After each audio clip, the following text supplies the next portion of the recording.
வணக்கம். நான் உங்கள் டாக்டர் ஆஷாலின் பேசுகிறேன். கல்யாணமாகி 8 வருஷம் குழந்தை இல்லை, எவ்வளவோ துவா கேட்டிருப்போம். எங்களுக்கு ஒரு குழந்தை இல்லை சொல்லிட்டு என்கிட்ட வந்தாங்க. நான் சொன்னேன், அல்லாஹ் நீங்கள் வேண்ட எல்லா துவாவையும் நிறைவேற்றுவார். நிச்சயமாக உங்களுக்கு அறிவோட ஆரோக்கியத்தோட நீண்ட ஆயுளோட உலகம் போற்றும் குழந்தை இருக்கும்னு நான் அன்றைக்கி சொல்லி அனுப்பிச்சிங்க. 6ஆம் தேதி 9வது மாதம் 2024 வந்தாங்க. ஜஸ்ட் 9, 10, 11 3 மாதம் தான் மருந்து முடிச்சிருக்காங்க. இப்போ மாதமாயிட்டாங்க. அவங்க கணவருக்கு தான் ஆக்சுவலி பிரச்சனை. அவருக்கு நார்மல் ஸ்பெர்ம்ஸ் வெறும் 1% தான் இருந்ததுங்க. 99% அப்நார்மல் ஸ்பெர்ம்ஸ். விந்து ரொம்ப தண்ணியாக இருந்தது. டெரட்டோசூஸ்பெர்மியா, அப்புறம் ஹைப்போஸ்பெர்மியா இருந்தது. நிறைய அப்நார்மல் ஸ்பெர்ம்ஸ், மார்ஃபாலஜிலாம் நார்மலாக இல்லாமல் இருந்ததுங்க.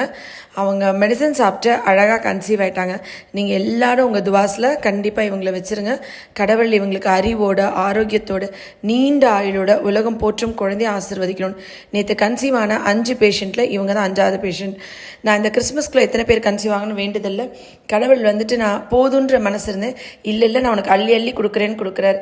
நிறைய தடவை நான் ஃபீல் பண்ணுவேன், நான் ஏதோ ஸ்பெஷல் சைல்டோ, கடவுளுக்கு பிடிச்ச குழந்தையோ, நான் ஏதோ பிளெஸ்டு சைல்டோ, கிஃப்டடோன்ற மாதிரி.